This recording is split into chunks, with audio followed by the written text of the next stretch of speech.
Johnston against Heart of Midlothian, the one remaining Premiership fixture for the weekend. It's live with us here on Sports Sound and BBC Radio Scotland with Richard Foster, Craig Levine and Rob McLean.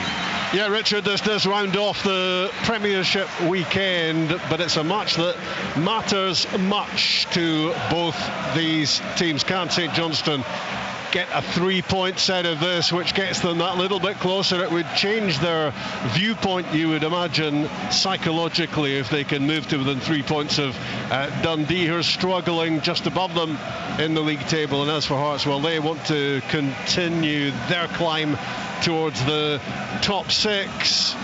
There was a disruption to a good run of results last weekend, but nothing much wrong with the performance, apart from their ability to take the multitude of chances they created against Rangers.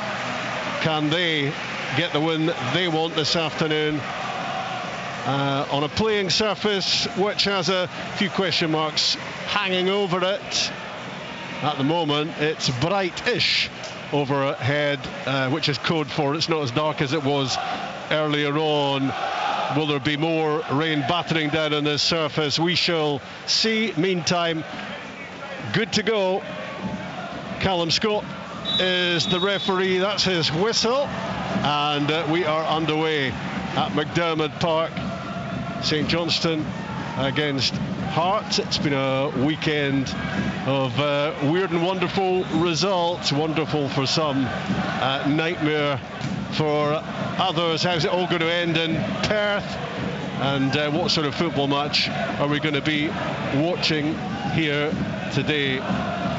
Richard Foster was watching with great interest as the players were warming up, seeing how the ball was bouncing, and indeed if it was bouncing, I was keeping an eye on the St Johnstone mascot walking gingerly onto the playing surface. That's the difference between us, Richard. Yeah, well, that's pretty much what I'm here for, is to try and to have a look at what the players are doing and hopefully report back to you guys. But yeah, I mean, the St Johnstone mascot, which I believe is called, Rob? Well, it used to be the Perth Panda, but it doesn't look like a panda to me, so investigation's continuing on that one. Perth Dog doesn't have the same ring to it, does it? No, indeed. Michael Steinwender clearing near the corner flag for Hearts, and Adam Forrester plays the ball out for a Hearts throw-in. As Richard was saying, there are some areas of the pitch which look very vulnerable to continuing rainfall, but the officials never seemed to be in too much doubt that it was going to go ahead. Callum Scott, on-field referee, and Don Robertson is running VAR today. Forrester's throw down the line, headed away by Dre Wright. Forward it goes from Blair Spittle. Elton Kabangu chasing and forcing a mistake at the back from St Johnstone. Now he looks to open play out with James Penrice down the left-hand side. Having a real breakthrough season as a top-flight player, James Penrice. And as we were saying, he does now have Harry Milne breathing down his neck, having been added to the Hearts squad. Craig Gordon slices his clearance. Penrice trying to get there. Beningame tries to get a little bit of control over the game, but it's pinging back and forth between these two. It's a cagey start, Craig, as you would expect, as you just get a feel for the surface.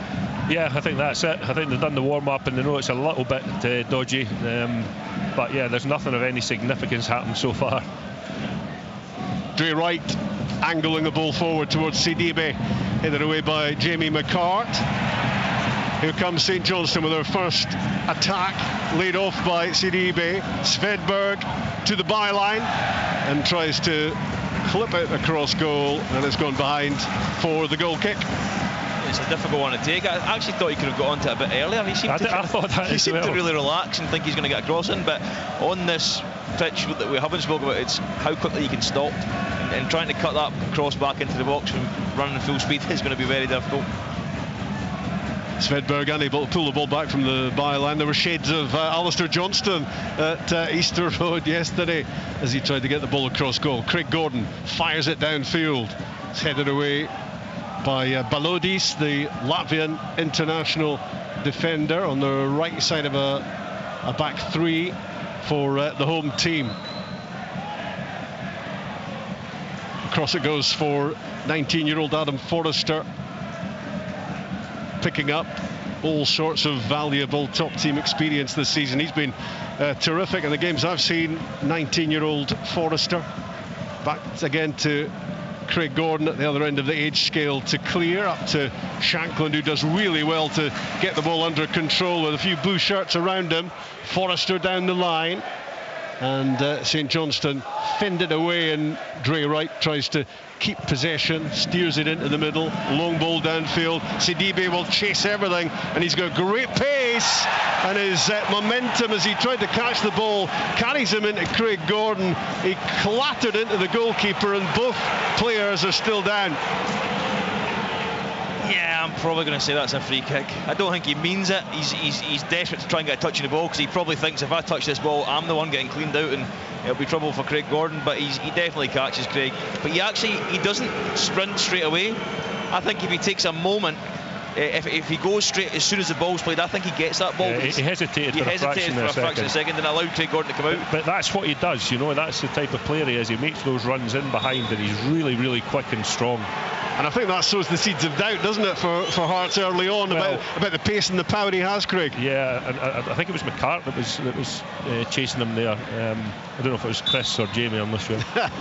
Chris might have had a better chance actually of catching him, but he gave him a fair old head start, and he got there pretty comfortably. Sidibe, he'll be hungry to make an impression in this game, because he's been sitting on the sidelines and coming off the bench and hasn't really started an awful lot. So I think he's already an aggressive player, but I think you'll see even more of that today.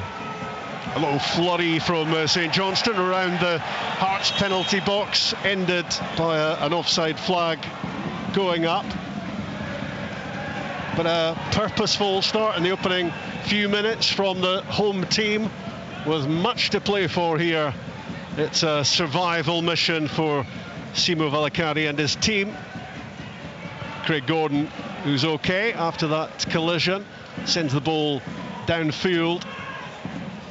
It's Forrester looking to spin away from Sidibe. Just managed to get the ball away, launched forward again, and there was a little bit of confusion between Jamie McCart and Michael Steinwender as they both went for the same ball. They got there in the end. I think that comes from Sidibe's run. Because that's, for me, that's Steinwender's ball all day long. But you see McCart's a bit unsure. I think he's the one, and all he can do is head out the pitch, whereas I think Steinwender can actually head that forward. So I think that early run has caused a bit of concern, as you said, Rob. Svedberg plays the ball back, and it's Balladis back to Andy Fisher in goal for St Johnstone. Fired forward by Barry Douglas, headed away by McCart, laid off by Kabangu, and the layoff managing to find James Penrice, who was caught on the ball there, and he gets the benefit of the doubt. Maybe a free kick given in his favour just when St Johnstone thought they'd got a turnover. Great fall to the ground, that. Fantastic. Both teams have started a bit nervously, I think. Yeah. Obviously, uncertainty about the pitch is a factor as the ball spins out off the head of James Wilson for Hearts. Looking to add to his 5 goals already this season, building up quite a reputation. The 17-year-old, still 17 for another couple of weeks. Barry Douglas bowls the ball forward. It's launched down the left side, and there's never a doubt that the Adama Sidibe is going to get there with his pace. Now he jinks inside into the box, onto the right foot, shot blocked. The ball breaks the way of George Grant, and he spins away to find some room to get the ball up towards halfway. It's a confident start, this, from St Johnstone, building into a decent opening to the game for them. But Ingamy looks to tidy things up in the middle of the pitch for Hearts. On the right side is Grant. He angles one in the field, more in hope than expectation, really, in picking out a maroon shirt. Possession squandered by him, and here comes Svedberg for St Johnstone, and Dre Wright on the left-hand side. Forrester's challenge. Wright manages to stay up, keep the ball. Back it goes to Douglas. Bozo Mikulic, the middleman of the The back three, the Croatian for St Johnstone, and it's back with goalkeeper Andy Fisher again. It's a surface on which you're not going to be taking too many liberties. The ball down the line from Douglas, cut out by Forrester for Hearts, goes out for a throw-in on the halfway. St Johnstone 0, Hearts 0 on BBC Radio Scotland. It's a day for the long studs, I think. I wonder how long it'll be before Hearts adjust their back line. They're very, very high, even when St Johnstone get safe possession. And if St Johnstone keep turning it in that channel, I back Sidibe to win every single race. Yeah, every time. Douglas finally with the throw, finding Dre Wright, who launches the ball across to the right side of the pitch. Curtis getting involved, hammered in from the right-hand side, and it's well defended by Steinwender under pressure from Sidibe, who is absolutely everywhere for St Johnstone at the moment. It's a tough shift for Hearts. You know, their outside midfielders, I think it's Spittle and George Grant, to get out to the wing-backs. You see there that Curtis kind of sits between Spittle and Penrice, nobody picking him up. He's able to get a touch and he puts in a dangerous ball. Nearly 10 minutes gone in Perth. St Johnstone 0, Hearts 0. Corner kick right side for the home team. Graham Carey fires it in. It's low. It's fended away at the near post by Shankland. Carey again, and it all fizzles out on the attack for St Johnstone as Beningame just escorts the ball behind for a goal kick, 0-0. I think Carey with his left foot, he's got to do better with the initial corner, but also the second time, just put it back in the box. He's got so much quality. But he's the one that should not be passing to somebody else to cross it. No. You know, he's the one that has proven time and time again that he puts the really wicked balls into the penalty box. Well, it's been a strange weekend of results, hasn't it? It's always strange when Celtic and Rangers both lose, as happened yesterday. How often does that happen, Richard? Do you reckon that Rangers and Celtic lose on the same like weekend? 15 years or something? I think I've seen some. Five in 15 years. Is that what it was? Yeah, 5 times in 15 years, so not very much is probably the other answer. I think the fact that Celtic lose early and then Rangers lose makes it a whole lot worse for Rangers. Big wins as well for Aberdeen and Dundee United and Ross County, and of course it's that result for Ross County that keeps Dundee in St Johnstone's sight. Throw in for them underneath us. Barry Douglas takes it, looking to link up with Carey, who skids off the pitch and almost clatters into one of the TV cameras pitch side.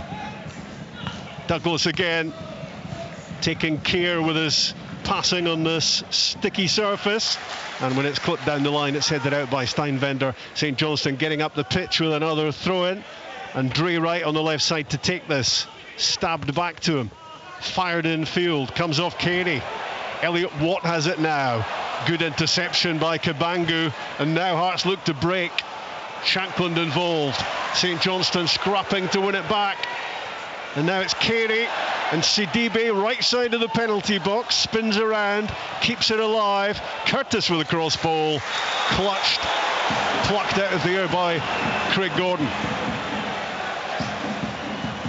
That seems to me, I know they need to play on, but that he was obviously offside, Sidibe, in the early part of that build. So just put your flag up straight away, because you know he's definitely off. And then even then, now Craig's caught it, just let them play. I don't know why he has to drop it for a free kick. You know, they've got the advantage, they've got the ball back in Craig Gordon's hands, just play. 12.5 minutes in, St Johnstone 0, Hearts 0. Craig Gordon with the free kick, fires it downfield. McCulloch heads it away. Up went Steinwender to win the header for Hearts defensively. Dre Wright coming in off the left side, maroon shirt swarming around to win it. Shankland just slips it into the box, looking for Kabangu to make the move, but he was pretty static, and it goes through to Andy Fisher, the goalkeeper, and it's quickly worked down the right hand side for St Johnstone. I think we can see what he was trying to do there, Shankland. just to play that ball, feed the ball in behind to Kabangu, but there wasn't enough space, I don't think. So it's that catch-22. I think Kabangu wants to take the ball with his feet and beat the player, whereas Shankland's just thinking, I can beat the player with a pass. You know, someone who couldn't beat any players, I would rather just run and receive the ball in behind. St Johnstone losing last weekend, but against Kilmarnock, but on the back of 4 straight wins prior to that, which just gave them a little bit of encouragement. But this game today becomes massive for them. Can't really afford to be losing this, even with plenty of football to be played, but they need to be taking advantage of the fact that Dundee aren't putting points on the board above them. They need to be reeling somebody in. As Forrester goes forward for Hearts, fired into James Wilson, right side of the penalty box. He pokes it back out. Forrester's cross ball is blocked by Watt, and it spins behind for the first corner kick. It's an interesting front line that Hearts have got, isn't it, with Shankland withdrawing it into a kind of deeper role. And I think a couple of times, if they did what St Johnstone did, just put the ball in behind for Wilson and Kabangu to stretch the game a bit, that would allow, I think, Shankland to get more time on the ball. It's going to be Blair Spittle to take the corner kick for Hearts on the right-hand side. He just angles it back towards the corner of the box. Penrice swings it in. Well defended by McCulloch for St Johnstone. The whistle goes in any case for the Saints free kick. 0-0 it is in Perth with the best part of 15 minutes played. Yeah, teams always, you know, they work tirelessly on set plays. I know they do, but I just think your first corner of the game, put it in the box. Put it in the box and just test out the St Johnstone defence, see if they can deal with it. Now they probably should and probably will because they've got a decent enough size about them, but go and test them early doors. And they worked it to Penrice, and so I take it was an intentional set piece to try and get it to him, because he's without doubt, I think he's the best. Well, him and Spittle are both really good actually at set pieces. And then I guess the question would be why then did James Penrice not just take the corner kick? Exactly.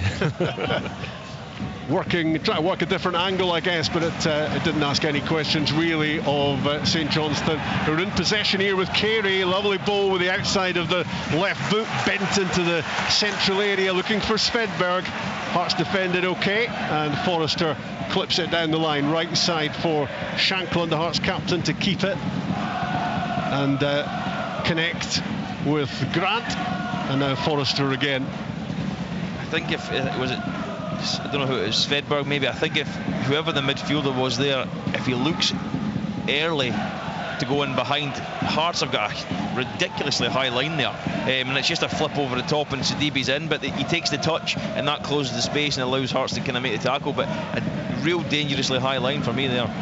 Nice layoff from Kabangu to Penrice. Spittle down the left side.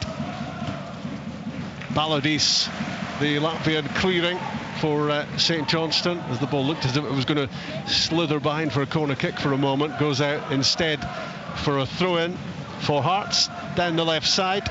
That left side's been particularly quiet actually, because most of the games I've watched Hearts play, that's been the most attacking threat has come down that side with Spittle and Penrice. Yeah, two of them are good football players. Spitz especially, he's a very intelligent footballer and he's got legs outside him, and Penrice, so he picks up really clever pockets of space, and his passing range and his vision are exceptional. And you're right, they've been a cause of concern for so many teams because the two of them play and link up so well together. It's that corner that Penrice was heading for there that looks particularly tasty in terms of damage to the pitch. You just wonder what's going to happen in that area as this match goes on. Goalless in Perth early on, BBC Radio Scotland. Douglas plays one into the midfield for Elliot Watt. Beningame tries to get there for Hearts. Dre Wright clips it back, and McCulloch fires it forward for Sidibe to flick the ball on, but if he flicks it on, he has to chase it himself because his teammates were all tucked in behind him. Hearts look to get the ball to James Wilson on the right, spins inside. Grant on the overlap. In the middle is Beningame. Across it goes to Penrice, getting forward down that left side. Kabangu back to him. Penrice with a cross ball. nodded down by Wilson, cleared by Mikulic, only as far as Grant on his left foot, 25 yards out, never really over it to keep the shot down. It goes high and wide. It was a shot at goal though, Rob. Yeah, look at the bright side. It's a fantastic ball in from James Penrice, and I just thought Shanklin could have been on the move a bit more. He's kind of a bit static. The ball goes over his head and he just watches it go into James Wilson's head, who does really well. I was going to say he couldn't have done anything else, could he? He lands it, middle of the penalty spot, but I think Shanklin's just a bit slow to react, and usually that's when he comes alive. Last Sunday was Hearts' first defeat in 9 games. Their last 7 league games have produced 14 points, and well, they only took 16 from the league games prior to that, so it tells you something, as Craig was saying earlier, about the scale of the turnaround. Spectacular comeback from Hibs as well. It's been that sort of crazy old season. That's exactly what you spoke about, Craig. Forrester gets the ball right back. Wilson threatens to run in behind, and Shanklin drops into the pocket of space that he creates. Shanklin's a really clever player, and when he goes into that pocket there, and if he can't get him the ball, it's almost like he's completely wasted. The other thing that Shanklin becomes really important in the team is when you can keep sustained pressure in the last third, because if you put 2 or 3 crosses in, he's eventually going to get away from his marker, and I quite like him in this role, but they need to get him the ball. Yeah, he was involved there as he tried to play it down right side for Forrester. It broke down for Hearts, and here come St Johnstone now on the attack. Did Graham Carey tackle him there? I think Graham Carey trips him up, because otherwise it would have been a foul. Looked a little bit like it was Sam Curtis who went down, looking up pleadingly towards the referee, who wasn't really interested. But then if it was his own teammate, it wouldn't be a free kick. Crossing opportunity right side, really disappointing. No great pressure there, and Sam Curtis unable to deliver, and it goes behind disappointingly for the St Johnstone fans. There's been a lack of quality so far, hasn't there? It's been a bit scrappy. That's my pet hate from not Curtis's cross. He overhits the cross, but if you look at Svedberg, all he wants to do is go for the cutback. I think he needs to run into the 6-yard box and create space behind him for somebody else, but he wants to just hang out, and it makes it easy for Hearts to defend because there's nobody trying to get on their blind side. We're 20 minutes in. St Johnstone 0, Hearts 0. Last match of the Premiership weekend. Penrice in possession, looking for Kabangu down the left side. Baladis with some uncertain defending, didn't get it away, and now Kabangu has possession of the ball close to the corner flag. Back to Penrice, cross blocked, but shooting chance here for Spittle, and unable to hit the target. That's most unlike him. I mean, usually in those situations, when he's coming in off that left side on his right foot, he manages to at least hit the target, and he scored some wonderful goals from that very same position. He's exactly the guy you'd want that ball falling to 25 yards out. But unable to even force Andy Fisher into any sort of action. St Johnstone, though, struggling as they play the ball out. They've relinquished possession pretty cheaply, and Hearts have it with McCart and Penrice. Again, driving down the left side, looking to get the ball back from Spittle. Deflected towards Penrice, couldn't really get control of it. St Johnstone now look to work it forward. Back it goes from Elliot Watt to Andy Fisher, who calmly clips it across to Barry Douglas on the other side. But everyone clearly is taking a lot of care with the ball on this difficult surface. Watt stabs it forward, not really with any great conviction. Tidied up by Penrice, cleared by Craig Gordon. Hearts have it now with George Grant fired down the right side for Wilson. Wilson against Douglas. Rolled back towards Forrester. Just 36 between them, those two, Forrester and Wilson. Thanks for that, Rob. I was just waiting to be corrected there, actually, because my arithmetic is pretty dodgy. generally. Cleared by Douglas again for St Johnstone. Nice bit of control from Svedberg, and he turns it inside to Dre Wright, who fires one, or tries to, inside Baningime for Sidibe, but Benny Baningime managed to cut that out and get it back to Craig Gordon. Yeah, all credit to him. I mean, he's quick, Baningime, and that was the difference between it being a race against one of the centre backs. Now Forrester and Wilson again, angling a run inside, clipped into the middle, and it just hops over the boot of Kabangu, who's coming in at the far post, and it goes behind for a goal kick. I think he was offside anyway. I genuinely do. I think there's no need for him to be, but he misses the ball. But I think the linesman just flags it as if he's offside anyway. It was a good pick out from Wilson, I felt. It was a good ball in behind. Yeah. I wonder if those misses last weekend are still in his head, Elton Kabangu. Played forward for St Johnstone, up towards Carey again, but good ball winning from Hearts. Nice flick from Shanklin, but it was seen by Dre Wright and intercepted. Dangerous ball across the pitch though, and Spittle is there, threads it through. Kabangu tries to get there, but the gap that was there closes and he can't get through, and Andy Fisher out to collect and bowl the ball out to Curtis, bounding down the right hand side, and yet again just loses his head in the key moment as he tries to deliver. There were three getting into the box for St Johnstone, and he's blazed that behind Craig Gordon's goal. Yeah, and it's exactly what Craig spoke about before. I think the quality in that last pass, that final cross, has just not been there. We've seen it from Spittle. I thought Kabangu's run was wrong. He runs narrow. Yeah. I think if he peels wide, Spitz can find him. And then Curtis there breaks forward. Great energy to get forward, but then another poor cross. That's two in a row from him, so he needs to get his crossing boots on.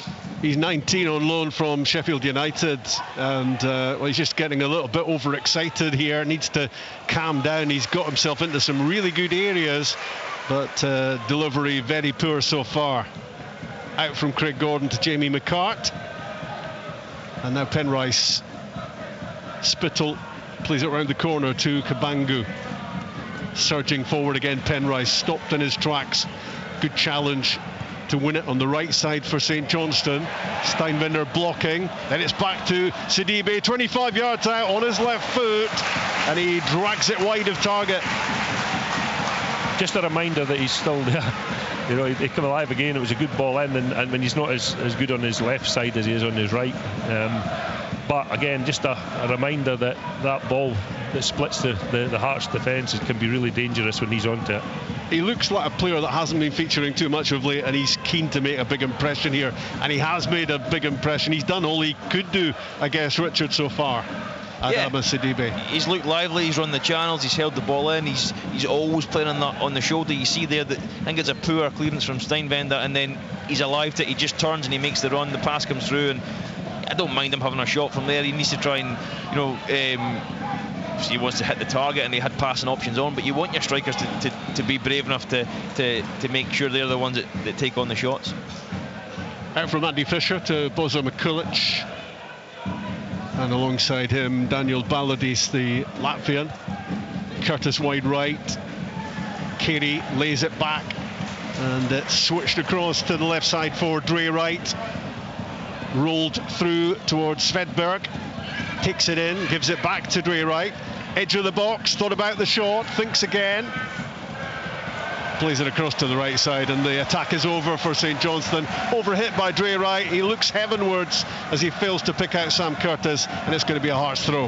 Yeah, you probably should just get the shot away, but I noticed there when the ball goes to Curtis on the right hand side, Graham Carey's peeling off McCart, and he's thinking, right, well, Sidibe's going to run in behind me, so I'm just going to stay here, which allows Carey to get on the ball and allows him to switch it, so which is a good play from St Johnstone. But I think Dre probably should have just tried to get the shot away there, because the pass he was trying it opened was for a second for him, didn't it? Yeah, it's almost like he second guessed himself. I think would have been well within his rights just to try and get a shot away there.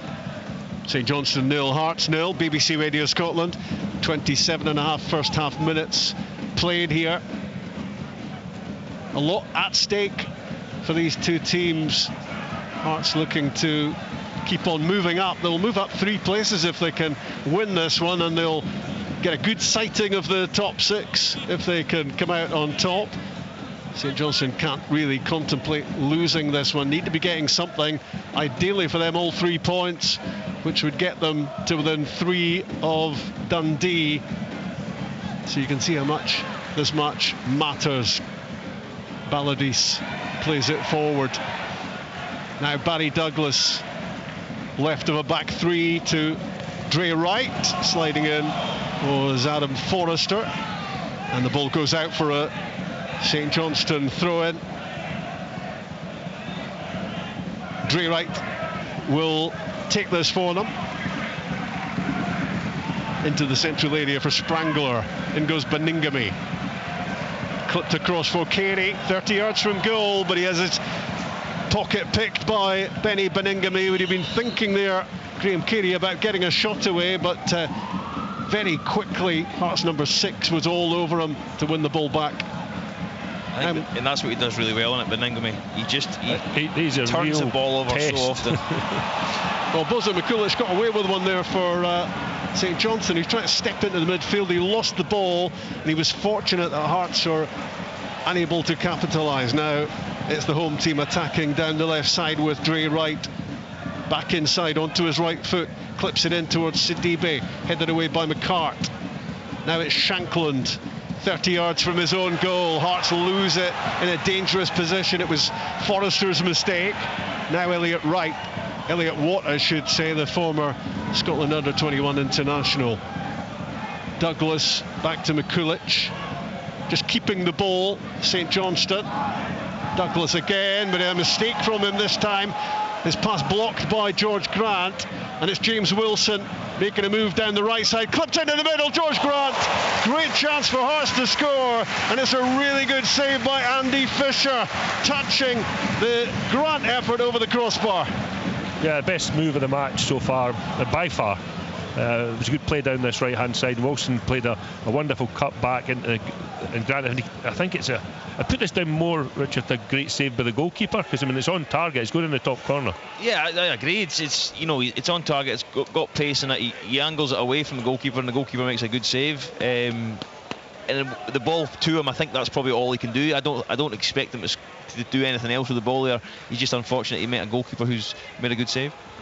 The corner kick on the right hand side for Hearts, off the back of that Fisher save.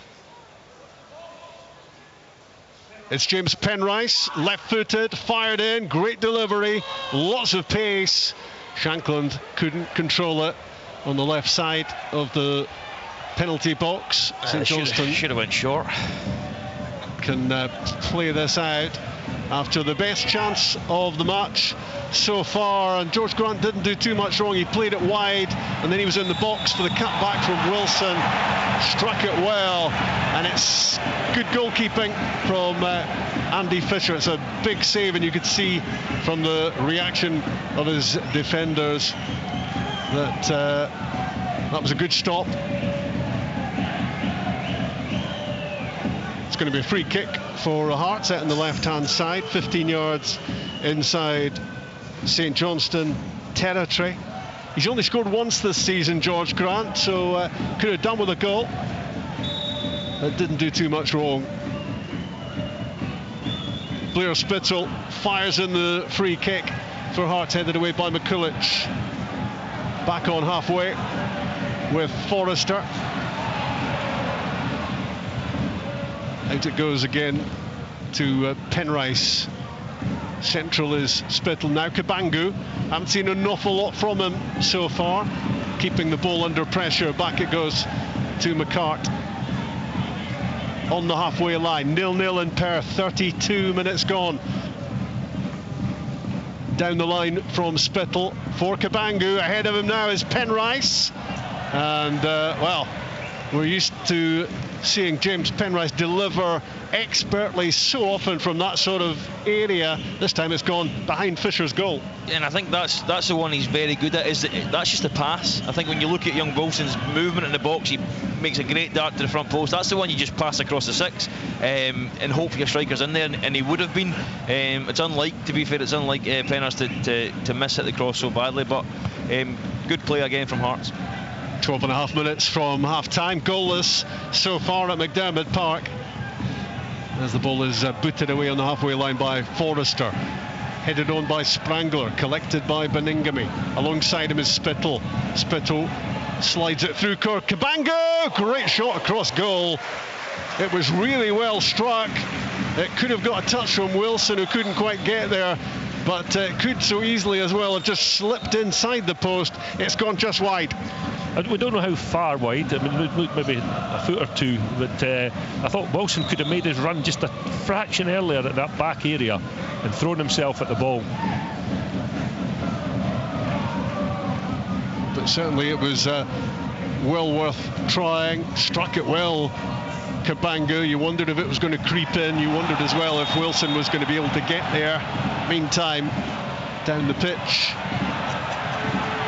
there is a group of Hearts players around Callum Scott as they win a free kick. No yellow card. 0-0, 34 minutes gone. St Johnstone against Hearts.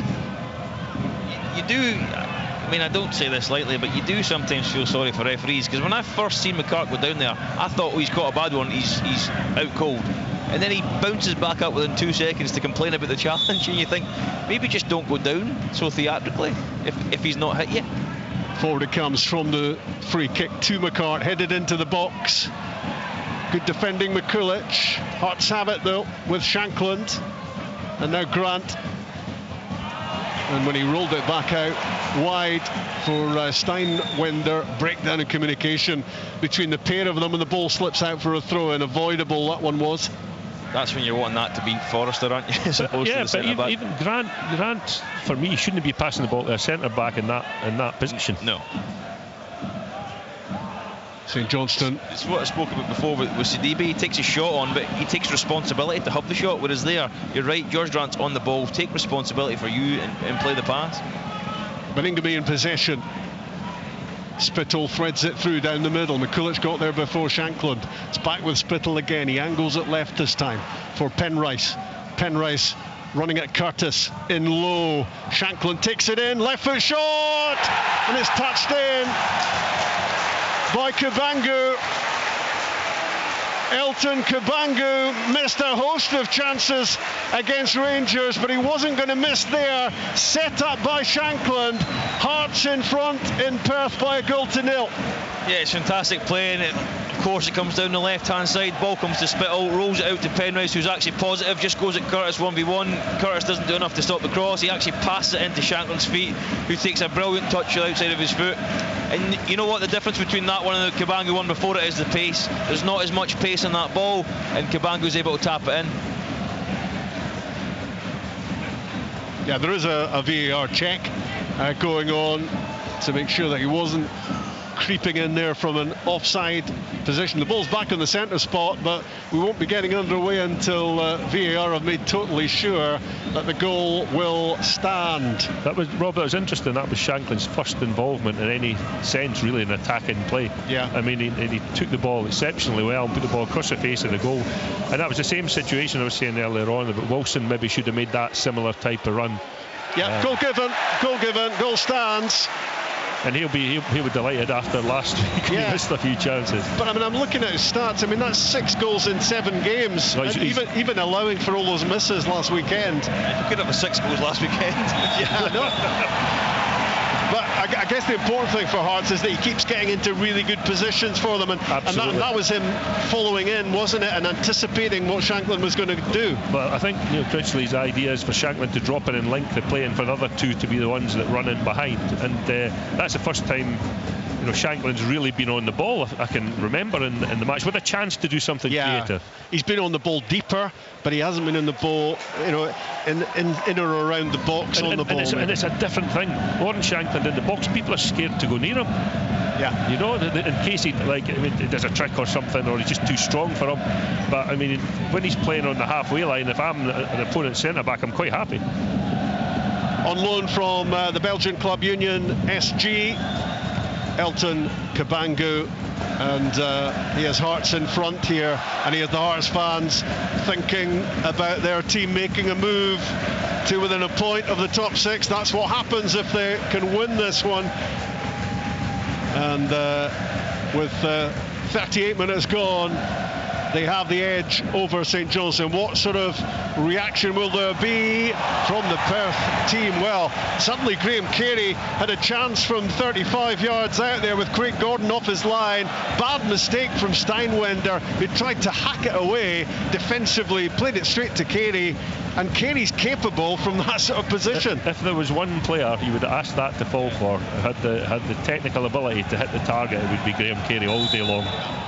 He seemed to rush his chance, didn't he? And I think on his left foot, if he just gets a solid contact, he's going to have Craig Gordon all sorts of bother. But Craig Gordon's tried the same goal kick or kick about 5 times. I think he's trying to hit Wilson. They've actually now changed it, so it's now there you go. So Wilson kept drifting out here on the left side centre back, and Craig Gordon tried to find him 4 or 5 times. There, it was Shankland who drifts out and he kicks it in the middle. Well, it was pouring with rain. It's now blowing a gale here, because you just saw that on the Craig Gordon kick out. The ball really caught when it was in the air. It was almost heading back towards him before it got anywhere near the halfway line. So difficult conditions here, both underfoot, although the pitch has stood up okay so far. But now overhead, where the wind has certainly picked up, it is swirling a bit when the ball is in the air. So all in all, players have to be pretty careful. Long ball from Mikulic, and it's worked out well for Sidibe, who catches it on the byline, left-hand side. Support arriving from Dre Wright. Can St Johnstone come back in the game here from a goal behind before half-time? They'd like to level things up if they could. Good defending from Barry Douglas, winning the ball just underneath us. Now it's Sprangler squaring it, with a fair element of danger attached to that pass, and Balodi sliding in to make sure he got there first on the halfway line. See, that's the bit about football, the way you need to know your players, because I can tell you 100% Blair Spittle is never going to go in for that tackle when he sees the big centre-half come sliding out. Not a chance. So it wasn't really a 50-50 because he wasn't going to go for it. No, I think it was a 70-30 in Blair's favour, and he still wouldn't go for it. The ball bounces off Carey. Shankland has it, tries to steer it down the line for Wilson. Barry Douglas intercepted, and then he was slithering around in the mud trying to hook it forward. The ball goes out for a throw-in. That does look the worst part of the pitch, apart from that far corner, but yeah, just inside the sideline. Yeah, just in front of the two technical areas. St Johnstone 0, Hearts 1, and Elton Kabangu with his 6th goal for the Tynecastle team. He really has been a good return. Great movement here from Penrice. Good defending from Mikulic, because the goalkeeper had come off his line and Penrice wasn't far away from getting on the end of that. Now the game swings up in the other direction, and it's Sidibe from an angle. Tries the impossible, in a sense, to beat Craig Gordon at his near post, but it was offside. It was offside anyway. Yeah, but he just shows you that running power he's got. Neither of the two centre-backs of Hearts can deal with it. No, he's far too quick for them. Yeah, but the thing is, Craig, they don't even engage with him. They don't even try and block his run. They just allow him a free run every single time, and he's going to beat them both. I think he could beat them both if they joined forces. But great running power, but because they're doing it from quite deep, he's nobody to work with, has he? So it's been difficult. But again, I mean, St Johnstone have played okay. But for me, if you've got somebody like Sidibe in the team, you've got to give him some incentives, and that occasionally give him a chance to run in behind people. You can almost say if it's down the right hand side, if Svedberg's here on the left, he has to go with him. Yeah. So he's got a pass in the middle of the box. 3 minutes away from half-time in Perth. St Johnstone 0, Hearts 1. Hearts looking to get back on a winning run, having lost to Rangers last weekend in a match in which they had so many opportunities. Couldn't quite believe they'd lost that one by 3-1, but they're ahead in this one. Going to be 1 minute added at the moment, the way things are. Spittle left side for Hearts, swings the ball in, chested down by Barry Douglas, as St Johnstone look to play their way out and maybe create something, create an opportunity to equalise before the interval. But it's well won by Steinwender, who ploughs forward, gets the ball back from Shankland. Wilson right side, Steinwender again, squares it. Spittle 25 yards out. Important fingertips from Andy Fisher to turn that around the post. Yeah, another good save. Great play again from Hearts, this time down the right hand side. And Spittle's just wanting that ball rolled a bit slower. He wants to hit that first time. Yeah. Taking the touch, he still gets a decent effort away, but it takes away a bit of the momentum. But a good save again from Fisher. Again, exactly the player Hearts would want to be on the ball in that sort of position. You wondered whether that was going to nestle for 2-0, but it's another important save. He's had a couple of good saves in this first half, Andy Fisher. Well, you can see the strength of the wind by the effect it's having at the moment on the corner flags, and James Penrice is just stationing the ball. In it comes towards the near post, headed clear as far as Baningame, rolled back out wide. Penrice gives it plenty of air towards the back post. Shankland is there. St Johnstone need to get this clear, but they're struggling at the moment. The ball is cut back and scrambled away by Elliot Watt in the end for the home team. There's little margin for error for the Perth team, already a goal down. I wonder if that hits Dre Wright's arm there. It did hit his arm, but I don't think it was a deliberate attempt to play the ball. But I think it's just the wind takes it off Shankland's head, because Shankland be Dre Wright in a battle for a header. You'd expect Shankland to win it all day long, but I think the wind just holds it up and it gives Dre Wright an opportunity to clear it. But dangerous opportunity that St Johnstone get away with. Seconds left of the first 45. There'll be at least one extra minute. Spittle plays it forward to the goal scorer Kabangu, tried to return it towards Penrice. Back it goes for Andy Fisher to clear for St Johnstone, and all the way down to Craig Gordon at the other end. That's the board underneath us confirming there will be 1 minute bolted on to the first 45 as the pass from Barry Douglas to Dre Wright sees the ball slipping out of play.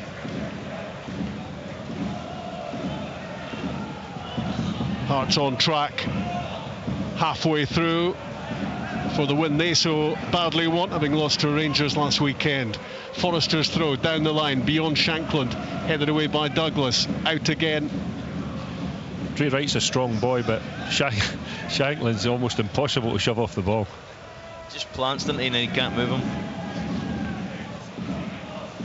Forrester's throw in again, climbing up for the header was Douglas to get it back out of play. Forrester. The teenage Forrester again, down the line it goes, and there is Callum Scott's whistle, bringing the first half to a close, and Hearts deservedly in front. They've tested out Andy Fisher a couple of times in addition to the goal. George Grant getting the ball back from James Wilson, and about 10 yards out trying to find the top corner. Good save from the goalkeeper, and later on he was to deny Blair Spittle from 25 yards out, this time with a diving save down to his left to turn Spittle's shot around the post. The big moment for Hearts so far, involving almost inevitably Lawrence Shankland inside the box, picked out by Penrice, played into his feet, lovely touch from Shankland, then the angled ball towards the far post, and Elton Kabangu was there to make up for, well, in some degree for his misses against Rangers last weekend, and making it 6 goals in 7 appearances for Hearts. The closest St Johnstone came, in addition to the industry and effort showed up top by Adama Sidibe, was a mistake by Steinwender which set up Graham Carey, and in his book it was a chance. He may have been 35 yards out, but Craig Gordon was off his line, but unable to make the most of that opportunity. What can St Johnstone come up with in response in the second half? We shall find out. Half-time in Perth. St Johnstone 0, Hearts 1. The Scottish Premiership. From BBC Radio Scotland.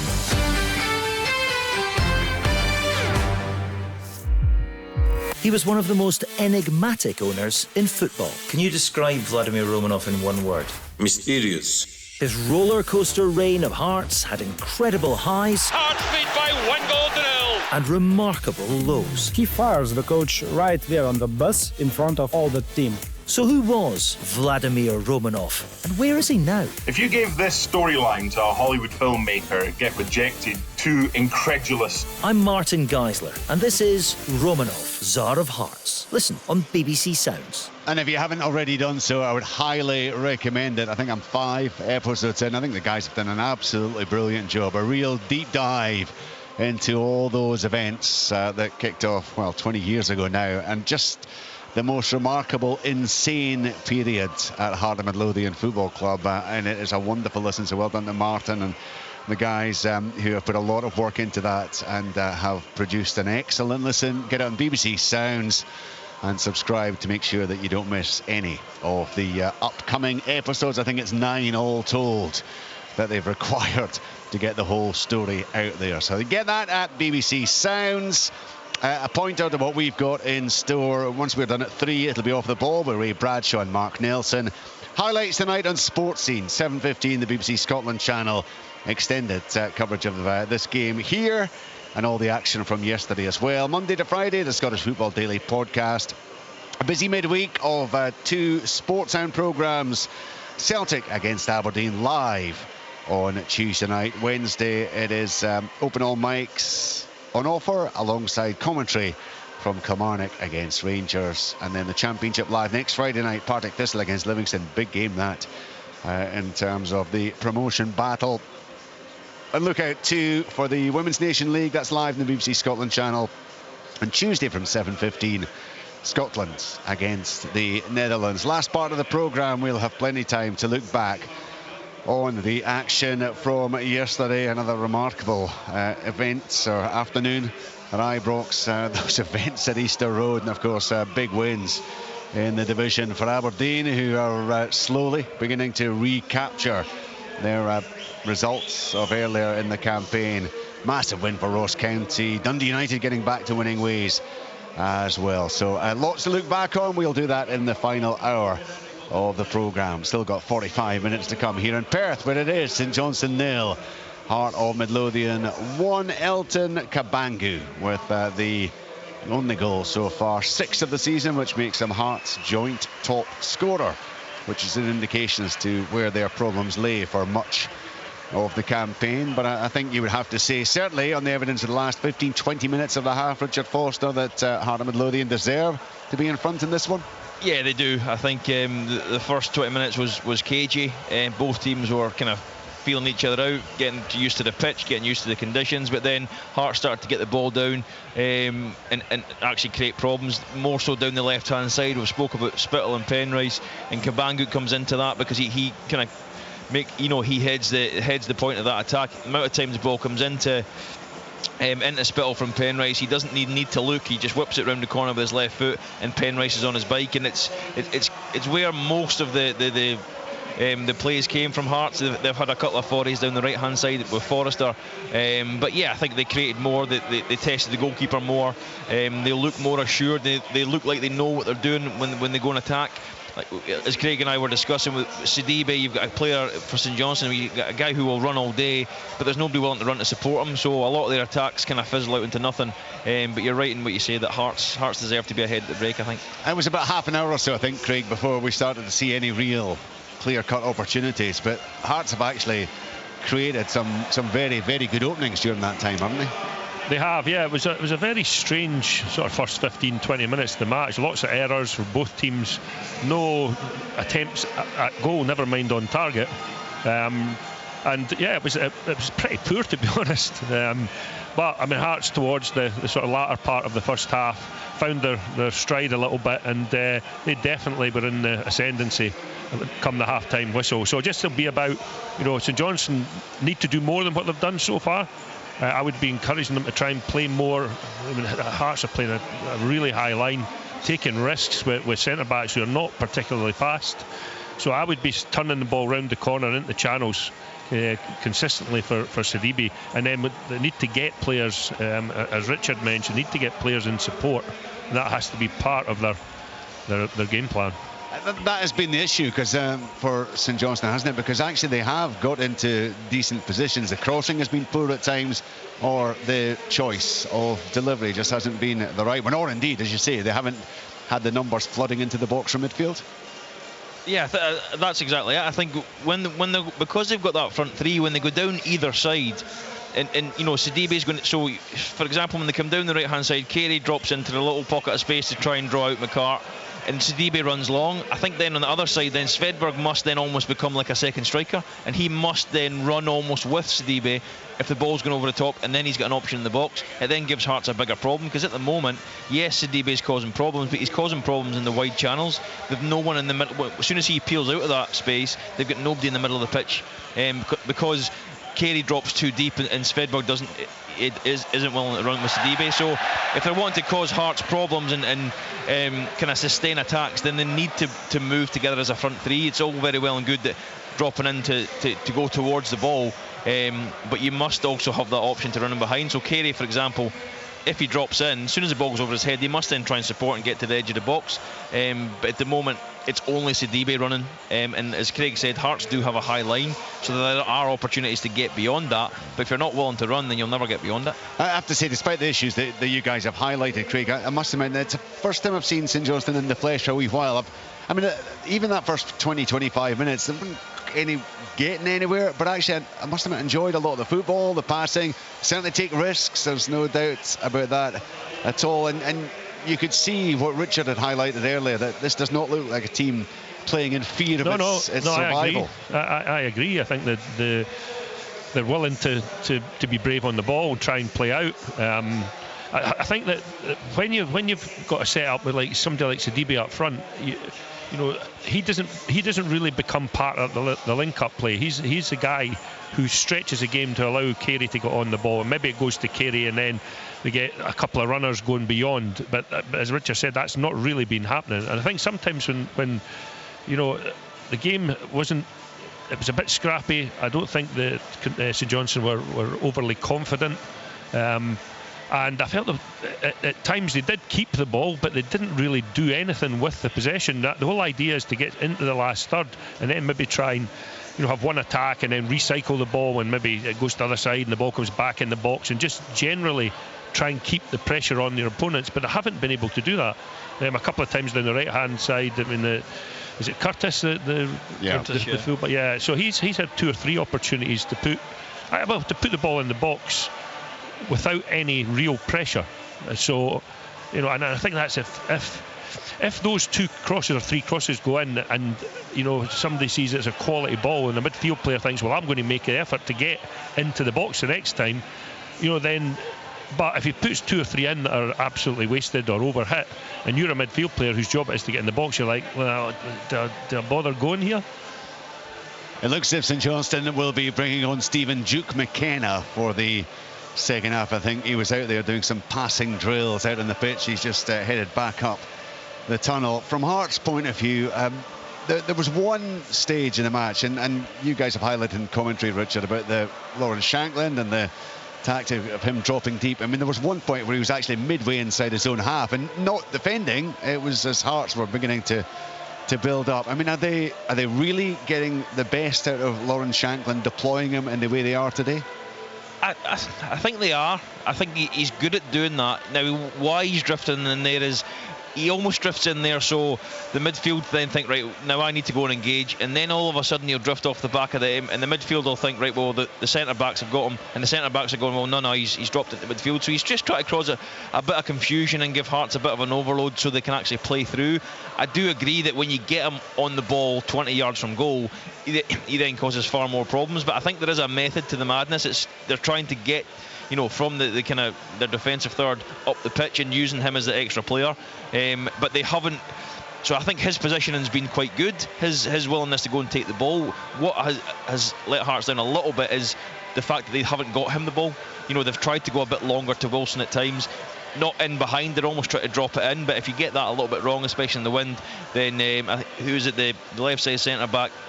He's just winning every single header. So I think Shanklin's positioning is good.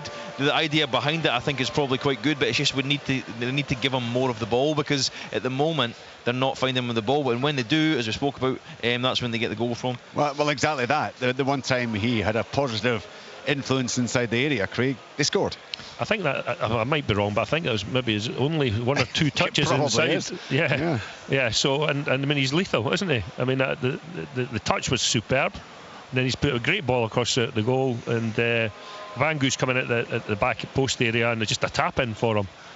So I would like to see Cabangu run in behind just a little bit more, and also maybe Wilson, so the space opens up a little bit more for Shanklin. But I mean, St Johnstone are going to have to do better than they did in the first half for sure to get their way back into this game. Yeah, because Hearts took a real stranglehold, didn't they? Certainly from before they scored, but second part of the first half, I thought Hearts were on top. And I think what we've seen from Hearts during that spell in particular, Richard, is the confidence that comes from that 8-match unbeaten run prior to the Rangers defeat last week.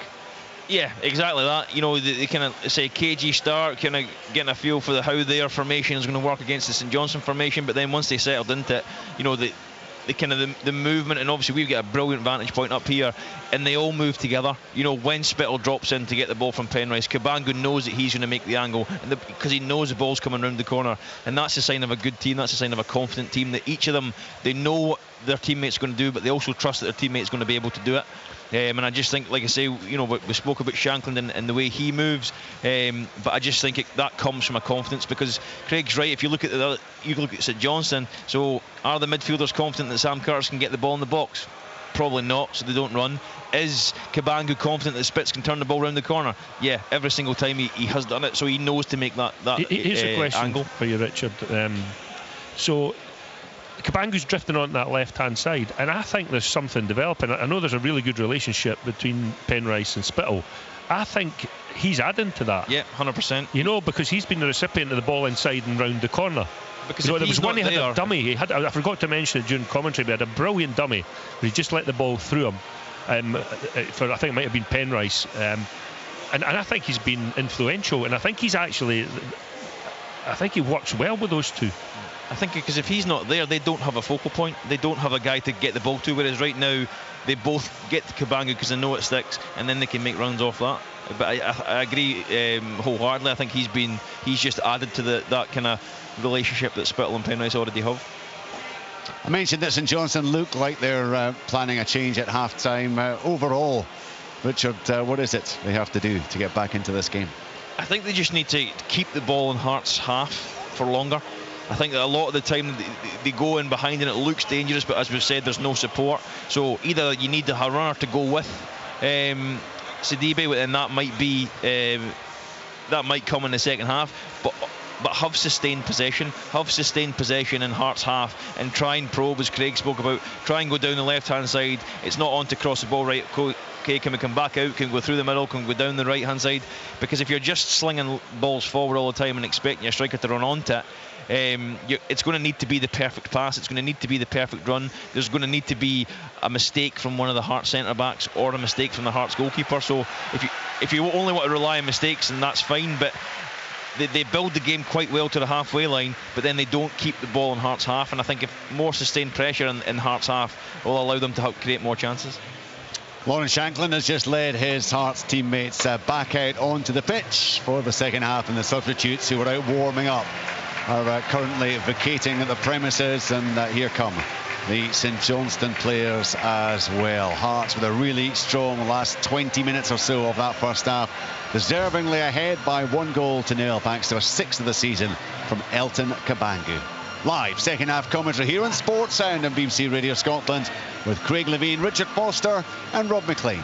Cheers, Richard. As we suspected, Stephen Duke McKenna is on. The question was going to be who was going to be coming off it. Elliot Watt is the answer to that question. I wondered if it might have been young Sam Curtis who struggled to deliver in that first period, but he remains wide right, and underway second half with St Johnstone having made their first change in the central midfield area, looking to find a way back from a goal behind, but immediately good ball winning from Beningame. Gets it back from Blair Spittle. Hearts looking a pretty confident outfit as that first half progressed. And on the back of Kabangu's goal, it did look much more likely that they would add to 1-0 rather than St Johnstone levelling the game. But Simo Valakari will have had his say during the interval, and he will be demanding more from his team and looking to get more support up to Adama Sidibe, who for that first half looked as if he was going to have to do something pretty special all on his own rather than get support in and around him and even beyond him at times. It wasn't happening enough for the home team, who need to be getting something out of this game. Free kick on halfway for Hearts.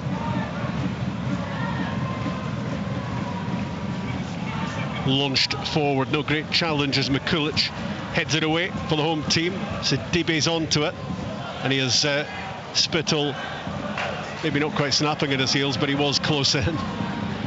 In the middle, it's again Beningame who wins the ball for Hearts, showing a real appetite to get the ball back. And now Spittle on the left-hand side, looking to jink his way past a couple of St Johnstone players. They get it clear, but they can't hold on to the ball. It's again Beningame who picks it up, and Hearts work it down the left towards Spittle, fired into the middle. George Grant makes a move, lovely back heel, well seen by Balodis, who intercepts, but it's gone behind for an early second half corner for Hearts. Yeah, and again, it's good play down the left-hand side through Spittle. He's passed it in, and to be fair, he has to fizz the pass in so it gets there. It's a great touch from George Grant. And then Kabangu's probably just not expecting the back heel. I think if he was on his toes there, it's a brilliant bit of play, but they get the corner anyway. Hearts have picked up with real purpose at the start of the second half. They'd like to put this to bed. Corner kick, left-hand side. Blair Spittle fires it in, lots of pace on the ball. St Johnstone header just put the ball up in the air, finally get it clear, and it's intercepted by Forrester, who gets it back to Spittle, into Grant, allowed to turn, back with Blair Spittle, played in low towards Shankland, lovely flick back to Grant. Now Penrice, Grant again, Penrice continues the move forward, clips it in the middle. Shankland had the chance, and the shot is blocked and deflected behind for the corner. They're really pushing here, the Tynecastle team, for the second goal. What a fantastic passage of play that was down this left-hand side. So many different elements to it, but really sharp passing and great movement off the ball. Another corner kick. The pressure is piling up on St Johnstone in the first few minutes of the second half.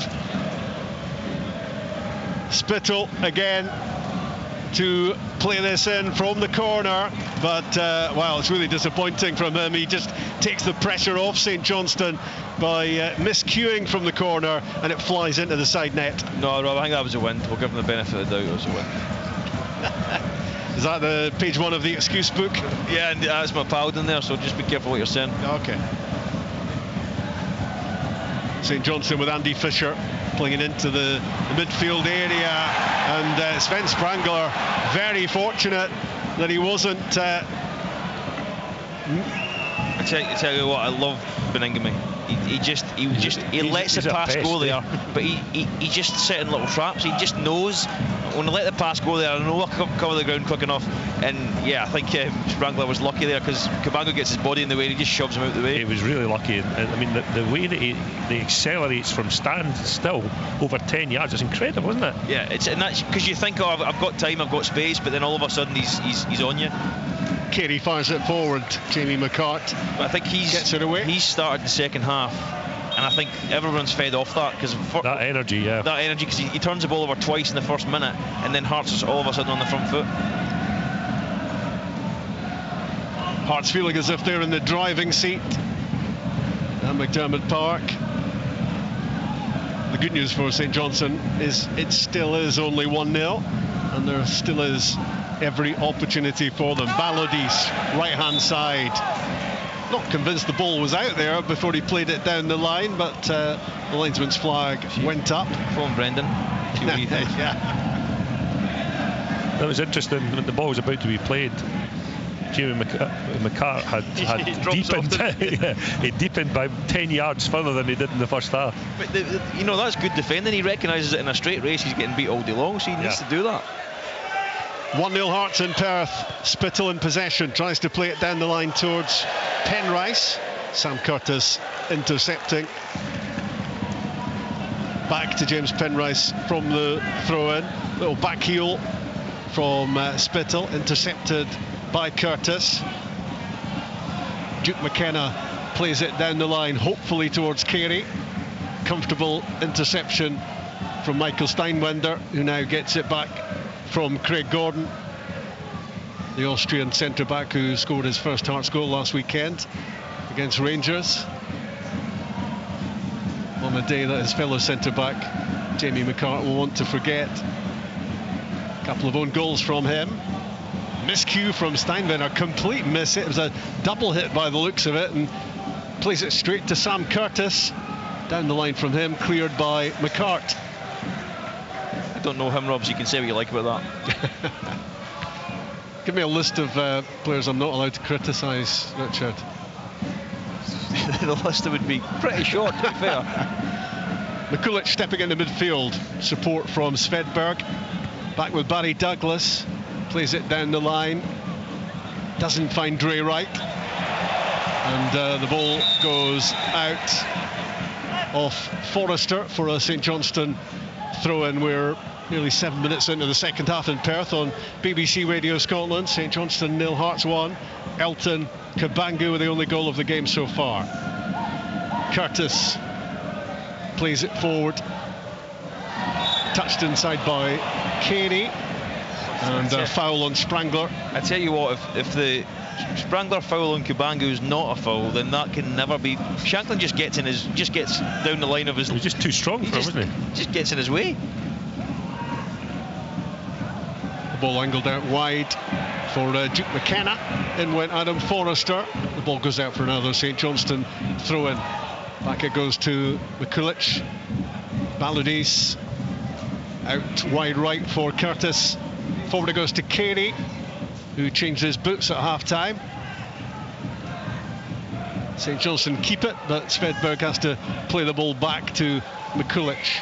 Now Sprangler flicked on towards Sidebe and worked out wide for Duke McKenna.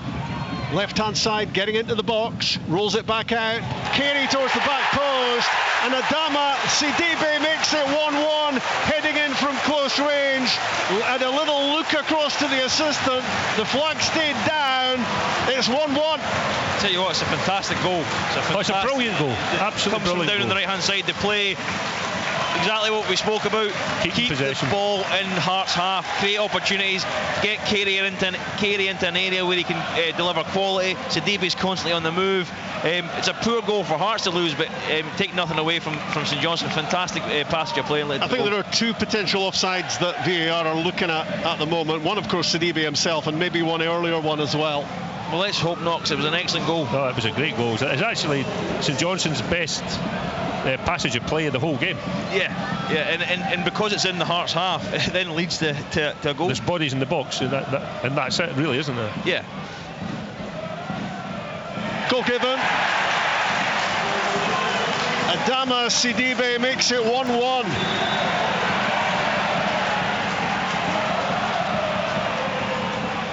And it's a happy return to the first team for the St Johnstone striker. Really well built up, and he wasn't going to miss from just a couple of yards out, and it's his 6th goal of the season. Well, Hearts had started the second half so well, looking as if they were going to add to the Kabangu goal, and suddenly, Craig, the complexion changes. Yeah, and it's just that bit of quality, isn't it? You know, you wanted the willingness to run into the box, Sidebe, but the quality of Graham Carey's cross was exceptional. The ball cleared by Steinwender for Hearts. It will feel like a stunner for them because they were going so well, they were looking to be on top. But they have it all to do again, and the goal's going to give a big lift to St Johnstone. Carey again in possession. Duke McKenna linking with him down that side. He's having a good impact, the substitute. Carey, always a big player for St Johnstone. Duke McKenna's crossball in! Great save, Craig Gordon. Well, it's a miraculous save to stop Sam Curtis turning this game on its head. Pure reflexes from the Hearts goalkeeper. That's one of the best saves I've ever seen live. Sam Curtis must hit that from about 2 yards away from Craig Gordon, and he reacts to save it. I mean, good defending in the end from Penrice. He gets done in the back post by Curtis, but what an unbelievable save that was. Corner kick. St Johnstone in from Carey. This game has changed around big time. Well, Sam Curtis can't believe he hasn't scored there. He made contact on it 6 yards out, and Craig Gordon just stuck up a right glove and managed to keep it out of the back of the net. Remarkable. He just makes himself big there, but it's an incredible save. But that's, you know, if you were to do a highlight reel of Craig Gordon's career, Jesus, how long would that be? I mean, he makes, and it's not only is it a fantastic save, it's a real important part of the game. Yeah. You know, because St Johnstone have kind of got the lift that you said, Rob, and that would then, you know, be an uphill battle for Hearts. I mentioned for Duke McKenna as well the quality of Shanklin plays it through. Elton Kabangu scores again, and St Johnstone weren't able to celebrate for too long, having levelled things up, because Kabangu strikes again for Hearts. Again, it will be checked, but right now Hearts are in front again. And talk about quality of goals, I mean, from Hearts, it's fantastic. It's Shanklin in that position we spoke about, Craig. That number 10 position, we drift off the back of the midfield. Great ball through, I think it's Steinbender into him. Nothing in his mind, but just turn, and then Kabangu makes a run, and again I hope he's not offside, because it was a fantastic goal. Poor from St Johnstone, but great play from Hearts. Elton on song after his misses of last weekend. Elton Kabangu with a double here. It's 7 goals in 7 appearances now for Hearts, and it was never in doubt from the moment Shanklin played him in. He makes brilliant runs, doesn't he? He's on the shoulder all the time, and even from at the start of the game, he maybe got the run wrong, but the willingness to go in there is evident. Well, can St Johnstone recover from that blow, having levelled this up, and then suddenly finding themselves behind again, and they could be in trouble again? And it's Kabangu in a hat-trick who steers the ball across goal. Shanklin fires it in, and down goes Andy Fisher to get a right hand on that and make a really important save. Might well have been creeping in from Shanklin. Yeah, it's brilliant play again. They steal the ball in the middle of the pitch. Spittle just waits and waits and waits, and he plays the perfect pass to Kabangu, and I actually think it's a really intelligent pass across to Shanklin. Yeah, it is. But I think Shanklin cut it back to Spittle. I think everybody runs in, and Spittle just kind of hangs out, but nonetheless I think Fisher, you know, another important touch. And again, as you mentioned earlier on, it's Beningame that gets the ball back. Yeah, he's been fantastic, and he does all the stuff that you need done in a game, but nobody really wants to be the one to do it, because it's not, you know, it doesn't look nice, you don't get a lot of plaudits, but he's been excellent in the middle of the pitch. It's a pretty impressive moment that from Kabangu, because he's on a hat-trick. He's just scored his second goal. Yeah, he's on a hat-trick. He could have taken on. Yeah, but he chooses to pick out Shanklin instead, and even though it was from a really tight angle, it looked as if it was heading in, and it was a really important save from Andy Fisher to keep St Johnstone in this, Richard. Yeah, and you could just, you know, the momentum shift in this game has been incredible. We've gone from Hearts being the better side to St Johnstone scoring, to the Craig Gordon pulling off a world-class save, to Hearts being 2-1 up, and it's suddenly sparked into life, the game. It started so drably, didn't it? Yeah, but we've got a good game on our hands now. I can feel the relief in the Sports Scene edit suite, even from here, that suddenly there are all sorts of talking points in this game. After a first half in which there were 1 or 2, but not too many. But what a spell we've had in the first 15 minutes of the second half. St Johnstone equalising. That stunning save from Craig Gordon. Hearts going in front again, and a big save from Fisher down at the other end to stop Hearts going even further in front. Back on track they are, Neil Critchley's team, to move to within a point of the top 6. But St Johnstone have shown already that they have plenty of spirit about them to come back at Hearts, and they have it all to do again. Shankland in possession, back to Beningame, and all the way back through Steinwender to Craig Gordon, still making crazy saves after all these years. Gerald Taylor, I think, is going to be on shortly for Hearts. Meantime, a throw-in down from us. Sam Curtis with it, infield. McCulloch stabs it forward and then throws a pretty icy stare back at the player who threw the ball to him in the first place. Here come Hearts with Spittle. Shankland's flick towards Spittle again. Kabangu with a back heel. The shot from Grant is blocked. It's a glorious scramble to get it away for St Johnstone. Carey tries to stay composed on the ball. In goes a lunging challenge from James Penrice, and that's a yellow card flash in his face. On you go, Richard. I tell you what, some brilliant football. The football there from Hearts was outstanding. The speed of the play, the movement. Spittle was always involved. Shankland's always involved. Penrice is getting himself up there, and that would have been one of the goals of the season. Had Spittle managed to get the ball out of his feet there. And the one-touch football was superb, wasn't it? It's fantastic, but it just comes from the confidence and the belief that these players have in each other, that they know that they're good enough to handle the ball, so therefore they keep playing the ball to each other, and the speed at which they move it. I don't think St Johnstone could do much there. They just got to hope they can get a tackle in, which thankfully for them they did.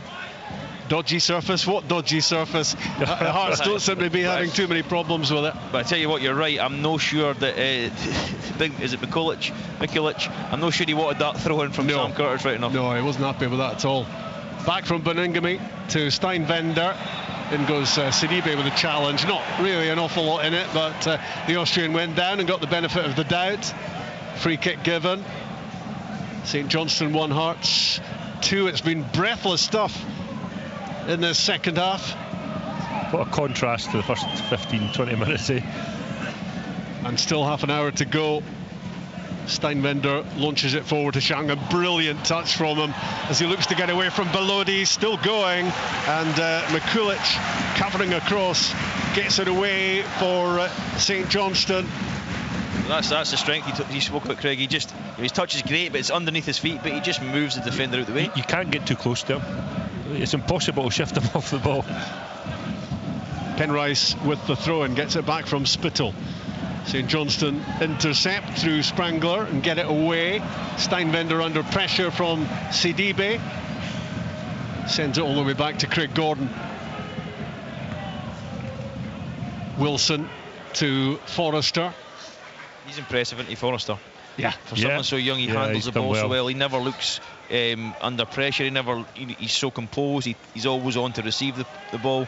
I think he's been very good. Even against some pretty good European opposition this season, he's been good. He was pretty much a first pick in Europe for Neil Critchley in that right back, even when Oyegoke was with Hearts. I tell you, once he fills out and fills his frame, he's going to be a really, really good player. I mean, he's decent on the ball. He's got good athleticism. I think he's a decent defender as well. Yeah. Balladis stepping forward, but forgot to take the ball with him. St Johnstone have it back with Duke McKenna. In goes Penrice to prod the ball out of play. Here comes a change, at least one, a couple of coming for Hearts. Gerald Taylor's going to be one of them. George Grant is coming off. Musa Drama is coming on for Hearts as well. Adam Forrester, having just given him the big build-up, he's coming off. He wanted to get his ovation as he came off there now, but a real impressive performance from him.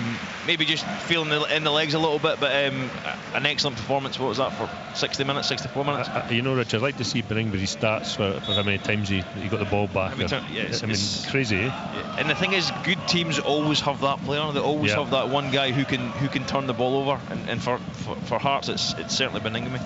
It's actually Sander Khartoum who's come off the bench for Hearts. Double switch for Neil Critchley. 2-1 they lead. 65 minutes on the clock. Balladis to Curtis, showed too much of it to James Penrice, and then flattened the Hearts left back as he tried to get the ball back. Free kick. Do you think he'll get a Scotland cap at some point, Penrice? We're weak in that position, aren't we, left back? I think that's, he's young enough that, he hopes the rest of them have retired by the time. But he's certainly got, he's improved enormously. Really good. I mean, I played him at Thistle, and he was good technically. As a fullback defensively, obviously was possibly the weakest part of his game, but you don't see that now. He's improved in that enormously. He's also more aggressive in the tackle, more aggressive with headers. His quality going forward was never in question. I've been hugely impressed with him, really have. Having played with him, I've been hugely impressed of the player he is now, because he's created, he's made himself into a far better player than he was. Obviously, he was only young when I played with him, but fantastic young player, and he keeps getting better week on week.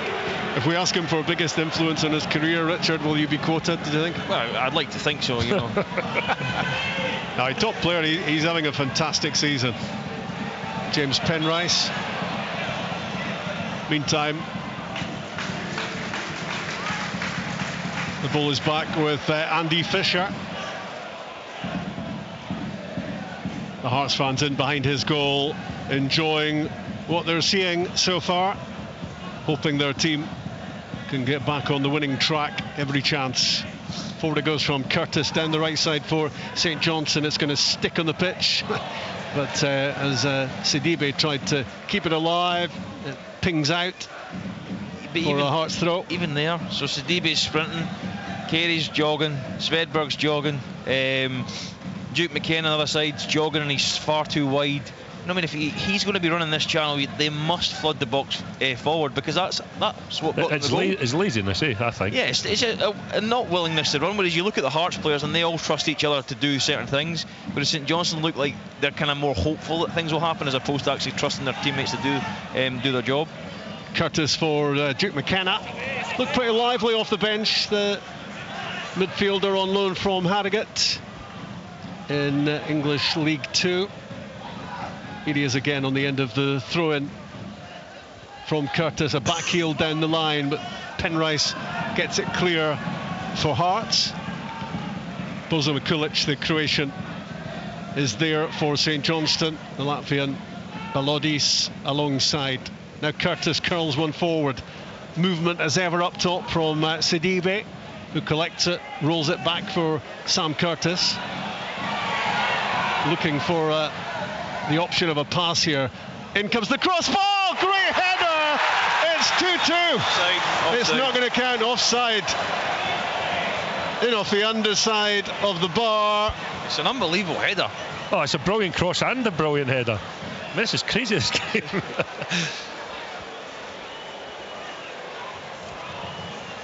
So it will be checked. Very close, apparently, very tight.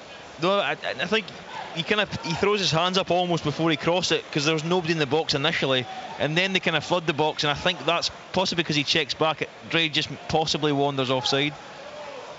But it's a fantastic header. I mean, you're heading the ball past Craig Gordon. I mean, Craig Gordon just could not get anywhere near that. It looped in off the underside of the bar. But it had pace on the cross as well, didn't it? That was the thing. Yeah. All he needed to get was a direction. There was enough pace on the ball. Well, you know it's tight when it takes so long to make the judgment. Offside is the right call in the end. It stays 2-1 Hearts. And Dre Wright denied what would have been a collector's item header, I would imagine, for him. Yeah, I've never seen him head the ball like that. But no, and it comes from Sidibe's willingness to run, and it's actually Curtis who plays the pass and then goes and receives the ball again. But because they retain possession, because they stay there, it allows time for other players to get in the box. Correct. Well, just signs that St Johnstone are far from finished here at 2-1 down. The worry for Hearts would be the fact that Dre Wright got a free header in the box. That would be your only worry if you're Critchley there. Yeah, and it should encourage St Johnstone to throw more crosses in the box. Yeah. The ball back with Fisher, the goalkeeper, who angles it out wide left. Back central with Mikulic. Balodis alongside him. Barry Douglas rolls it down the line. Kept in by Taylor. The ball spins up. It's still not out of play. Svedberg in the end nicks in, and the ball does go out for a Hearts throw-in. We're inside the last 20 minutes in Perth, and we're going to see more changes.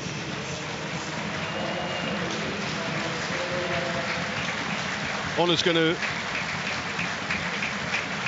come Zach Mitchell, the 20-year-old, wearing number 5 for St Johnstone. And we're going to see Mackenzie Kirk introduced to the game as well, looking to add to the 7 goals he scored already this season.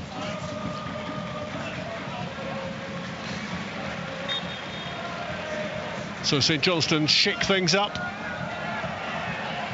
and maybe a bit more support for Sidibe, but St Johnstone need to be getting hold of the ball and creating, but they have shown signs that they can do just that. Kirk's first involvement is to win the ball and then try a crossfield pass which cannons off Callum Scott, the referee. If you can't see a pass, hit the referee.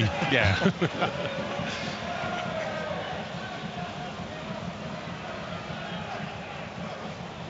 We're going to see Callum Nieuwenhof off the bench for Hearts,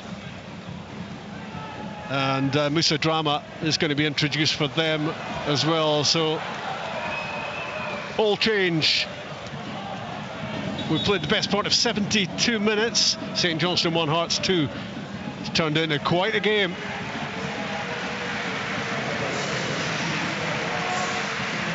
Off comes James Wilson.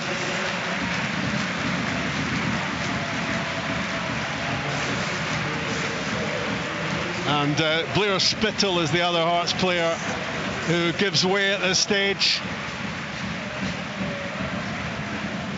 And it's still a game very much in the balance, isn't it? Yeah, it is, and I think Hearts have possibly just reacted to St Johnstone freshening things up.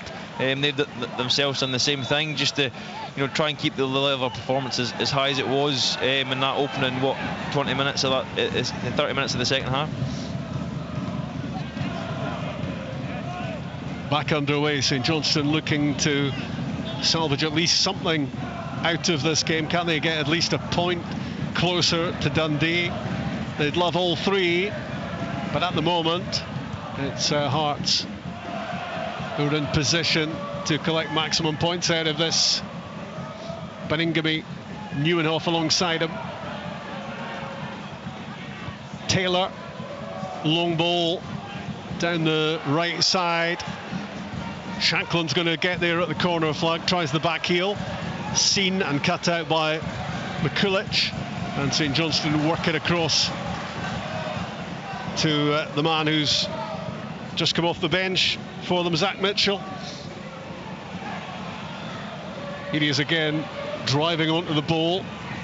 Duke McKenna involved as well down the right side. Infield for Sprangler, square for Carey. Now Sidibe.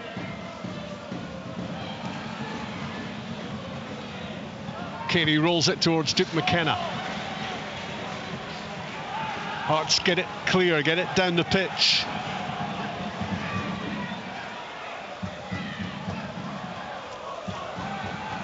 St Johnstone need to put the ball out. Sidibe is down.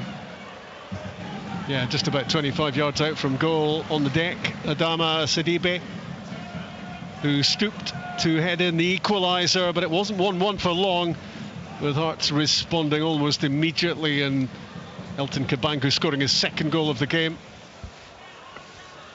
Played in by Shankland.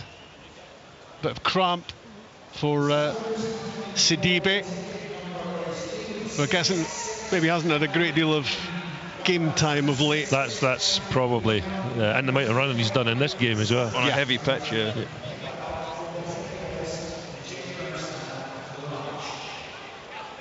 5,500 inside McDermott Park, and the big away support, who are making plenty of noise earlier on.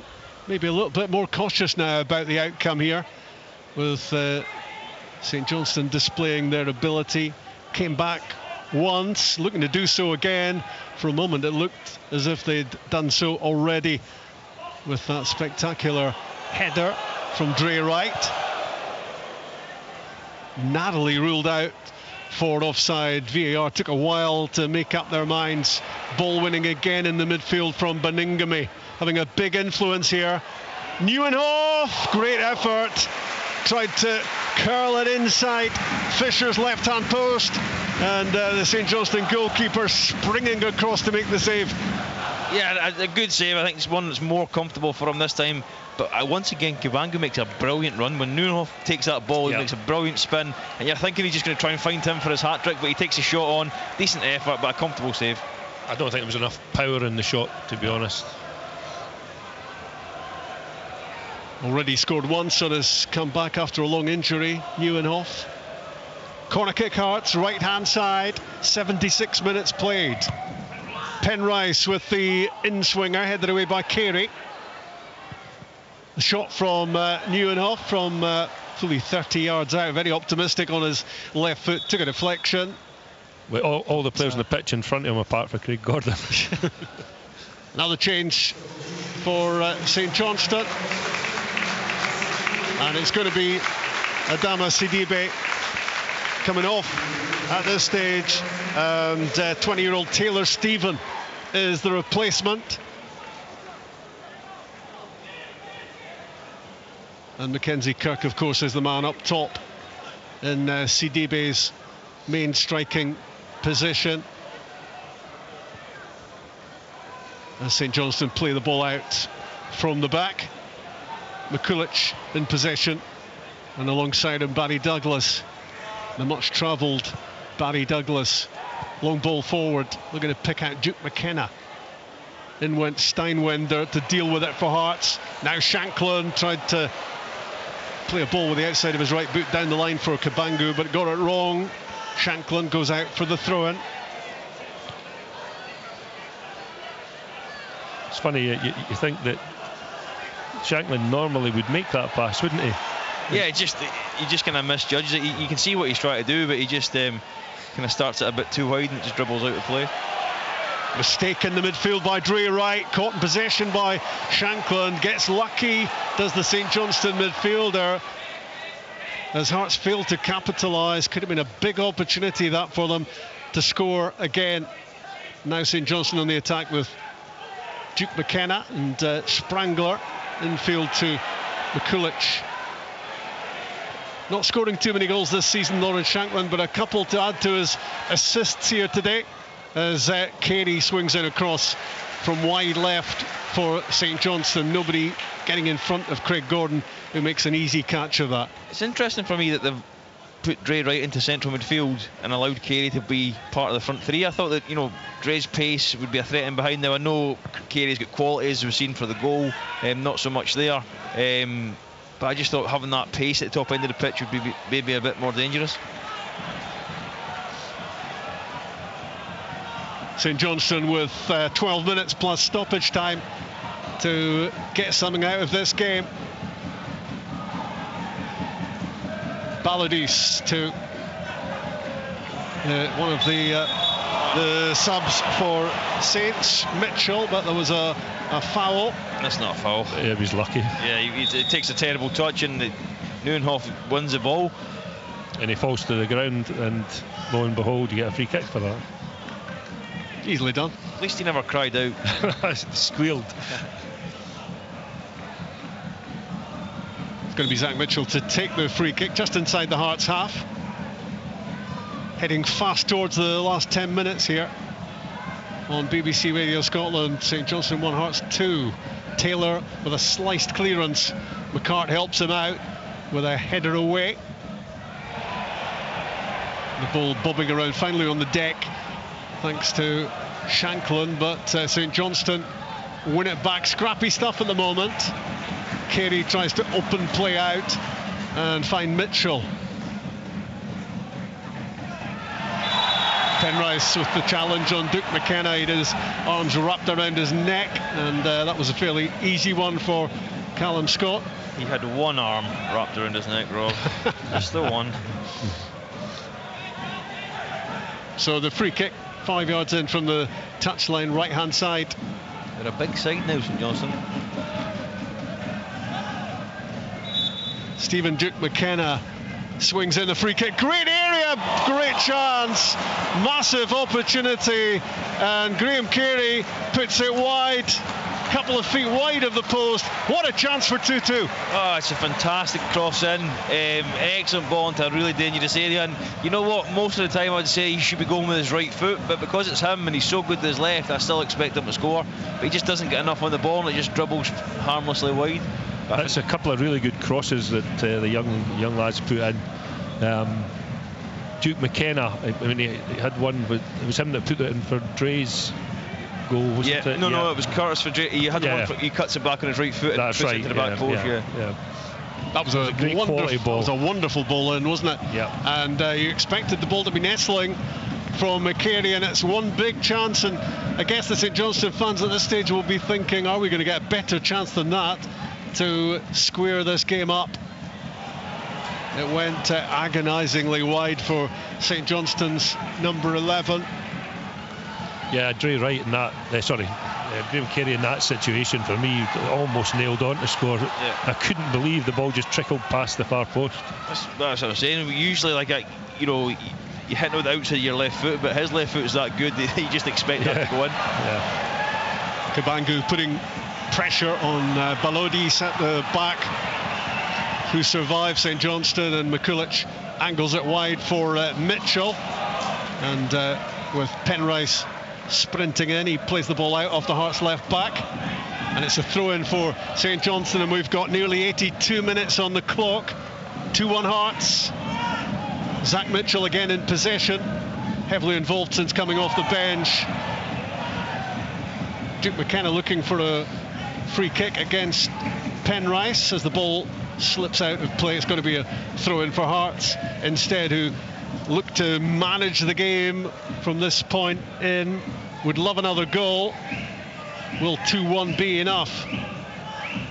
Forward it goes from Penrice, helped on by Shankland. Musa tries to get there. St Johnstone have it with Dre Wright and Mitchell switches it across to Taylor Stephen on the left-hand side. Musa Drama wins it for Hearts. Shankland ahead of him. Lawrence Shankland still in possession, but he couldn't keep the ball. St Johnstone win it back. Mitchell. Duke McKenna down the side, stopped by Penrice. Mitchell again rolls it inside. Dre Wright couldn't control it, and now Hearts go forward with Khartoum, and Shankland cuts inside. Lawrence Shankland, can he get the shot away? No, he can't. From 15 yards out, he looked to be manoeuvring himself into a really good position. Yeah, I think he either needs to get the shot away quicker or actually pass it. I think the defender does okay. He reads that he's going to cut inside, and he maybe just needs to release the ball there. I think he had at least two or three teammates in the box. He's got to find a better option for me. But good play initially, great move, but then I think he's just a little bit too greedy there. Shankland wants to get himself on the score sheet. The ball bowled out to Taylor Stephen, making a powerful run down the left-hand side for St Johnstone. Works the 1-2. It's Carey, and his cross is deflected behind. It's going to be a corner kick. All credit to Taylor there. I thought Carey had got beyond him, and manages to get back and slide in and put the ball out for a set piece for a corner. But again, I think this is the most dangerous part of the St Johnstone attack at the moment, is these set pieces. So quality of balls that have come into the box on numerous occasions have been really good. It's turned into quite a game, hasn't it? I'm not sure how optimistic we were that it was going to be much of a game in these conditions. 2-1 Hearts. In it comes from Duke McKenna from the corner kick. Craig Gordon was under pressure with lots of bodies around him. It's scrambled out towards the right-hand side now. Zach Mitchell, the St Johnstone sub, trying to squeeze in across. And it's cleared by Steinwender and collected on halfway by Dre Wright. St Johnstone in a hurry here. They have to be in a hurry as they look to get something out of this game. Down the left side it goes again with Carey cutting in, looking to work the 1-2 with Duke McKenna. Hearts get it away. Gerald Taylor just launches it down the middle, and Cabangu is after it, but it's going to bounce all the way through to Andy Fisher, the St Johnstone goalkeeper, escorted back to him by Balodis. 85 minutes, St Johnstone 1, Hearts 2. Yeah, Balodis does actually quite well there, because a horrible up and under ball that's only ever favours the striker. Only ever favours the striker, and he does really well to shield the goal kick. Brilliant ball winning again from Beningame. Shankland, it's Benny Beningame, left hand side of the box, tries to cut it back again to Shankland, cut out by Mikulic. Looked like another chance for Hearts to seal the points. I think David Wright to have a go himself there, didn't he? Yeah, like I say, he's been fantastic today. He wins the ball again. He's just obviously desperate, thinking that if I get this ball to Shankland, then it's probably going to end up in a goal. But brilliant play again from Beningame. And yeah, you're right. The game he's had, he's got every right to have a shot there. Looked as though he might have a little nosebleed there, Craig. Well, perhaps. But I mean, he's been brilliant today. He really has. I mean, he's brought the energy that Hearts needed in this match. I mean, I'm not saying the game's done yet, because the way it's going, it could easily end up a draw. Or I wouldn't be surprised if it ended up with St Johnstone winning. He sets the tone, doesn't he? But he's an inspiration to the guys around the boot. Without even saying anything, it's his actions that actually drive people on. They see him going in for tackles, and it doesn't just go once, he goes again and again and again. And what happens is other players go, but we better go in and help him. Yeah, exactly. It's been top entertainment, this, the final match of the Premiership weekend. 2-1 Hearts. Is that the way it's going to finish? St Johnstone have to be throwing everything at getting something here and clawing themselves a little bit closer to Dundee in second bottom. Meantime, Hearts on target to be 1 point outside the top 6. Back from Mikulic to his goalkeeper Andy Fisher, who's made a couple of big saves in the course of this game as well. Zach Mitchell under pressure from Cabangu, chopped down in the end by the Hearts double goal scorer. He has a power of work, does he not? Great work rate. 87 minutes on the clock, and he's sprinting to the full-back, makes contact again, stops the game. Every time the game stops, it suits Hearts. Yeah. We're in the 88th minute at McDermott Park, on target of 4 added at the moment to the 90. So maybe just 6 minutes left for St Johnstone to mount a salvage operation here, as the ball is hooked forward by Carey and cleared by McCart. In the middle is Sprangler for St Johnstone. Taylor looking to clear for Hearts. Some meaty challenges going in at the moment. Mackenzie Kirk on Steinwender. It's going to be a free kick for Hearts, and it maybe just plays into Hearts' hands at this stage, giving away a free kick, allowing the Tynecastle team to try to run down the clock.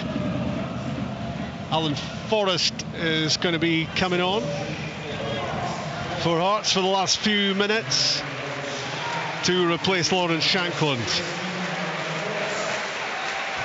who's made a massive contribution, hasn't he, with assists for both the goals. Just quality. He's not had a lot of involvement in the game, but when he has done, it's been interesting that there's opportunities arising for Hearts. Sorry guys, I'm just laughing because not only has Beningame, for me, probably been the best player on the pitch, he also then just went, I'll take the armband off you, Lawrence, and I'll run all the way back to Craig Gordon to give it to him, to then get it back in the midfield. Oh, he's put some work rate in today, hasn't he? Just fancied a little bit of extra running, didn't he? Like we both said, I think he starts the second half that way, so Hearts start the second half on the front foot. It's so infectious. He was out injured for quite a long time as well, wasn't he? Yeah. A couple of spells. And I think, honestly, I mean, probably worked it out, people listening, but I mean, I think he's one of Hearts' really most important players. I was trying to work out if you maybe had a poster of him up on your wall, Craig. I was trying to work out if Craig signed him.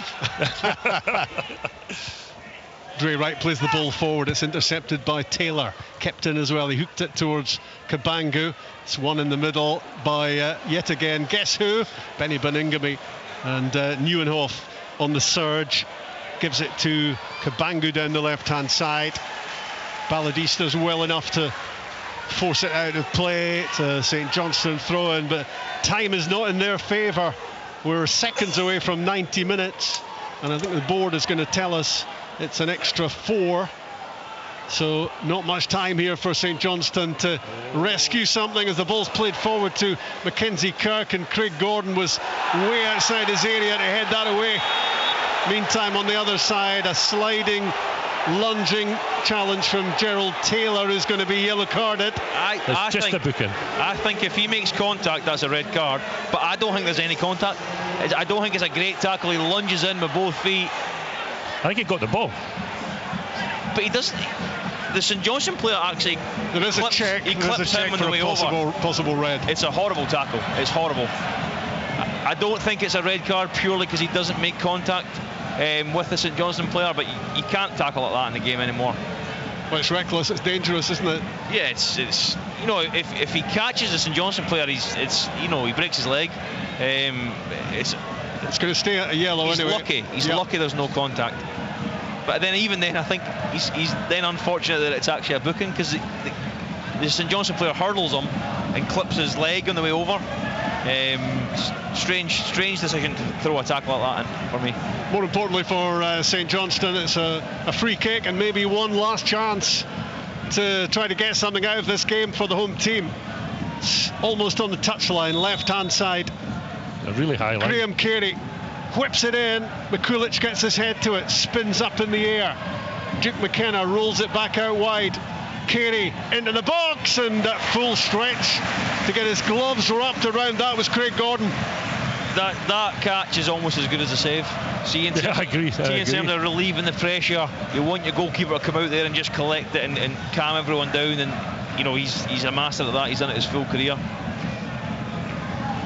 He was stretching up to his full 6 foot whatever there, wasn't he, to get the gloves on it. He's still as supple as he was when he was 18. Incredible. Nieuwenhof back to McCart. He must be sorer now though. See, after see tomorrow, his body must be in agony. See him throwing yourself about and kicking the ball and all that. He must be in pain. We've added 2 of the 4 minutes. 2 minutes remaining for St Johnstone to try to get something out of this. 2-1 Hearts. A double for Elton Kabangu, answering those who criticised his finishing against Rangers. He's come up with the answer here today with 2 important goals, and at the moment they're the goals that are taking Hearts to the brink of the top 6. St Johnstone have the ball and they need to make something happen with it. Zach Mitchell, right hand side, down the line it goes, back with Mitchell, got it back from Carey. Graham Carey again, Sprangler hooks it in from the right side of the box. Mikulic is up top on the turn, left foot shot blocked. The header goes up in the air from Nieuwenhof, it's not clear. Back in it comes again. St Johnstone throwing everything at this. Carey out on the right hand side to Dre Wright, driving forward. Zach Mitchell to the byline, deflection on the cross in, prodded away. Mackenzie Kirk tries to get there, it's gone behind, and it's going to be a goal kick. Yeah, it's a decent player from St Johnstone, just getting the ball in Hearts half, putting them under pressure, making runs off the ball. No, Mitchell's not a lot of quality in the cross. That's the one that you need to stand up in the middle of the goal. You need to give your attacker something to go and throw themselves at, but he couldn't do it. And then I think Mackenzie Kirk's actually anticipating contact there when he takes a touch, and it doesn't come, and the ball just dribbles out for a goal kick. They've looked dangerous at set pieces today, St Johnstone, haven't they? No. 20 seconds to go. Craig Gordon with the goal kick. Hearts are almost there. Bouncing back from defeat by Rangers. Is there anything on top of the 4 minutes? If not, this game is just about over. And Hearts have got a free kick. And they can almost reach out and touch the finishing line at the moment. And this will be a big win for Neil Critchley and his team. And a statement of intent about what they see as panning out in the rest of the season. Can they still compete for a third place finish? It's possible. Forrest gets the ball out on the left and will just want to hold on to it at this stage. Threads it through brilliantly for Kabunga on the byline. He's twisting back and forth, and it's going to be, he went down looking for a penalty. He's going to see yellow instead for diving. you know what? I think the referee's right. I don't. So 100% right. I mean, he's looking for it, isn't he? Yeah, he's desperate. I think he kind of half realises, wait, I can give him a hat-trick here. That's what's happened. Takes touch inside. He can't. That's the exact thought process. It he keeps that in the corner. The game's done. Yeah. The game's over.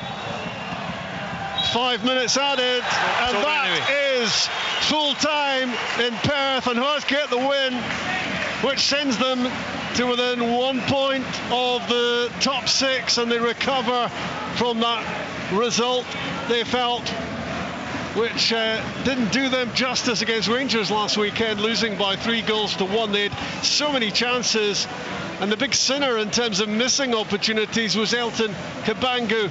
But how he has bounced back today with both goals for Hearts here in Perth to give them a 2-1 win. Adama Sidibe equalising for St Johnstone from Graham Carey's cross.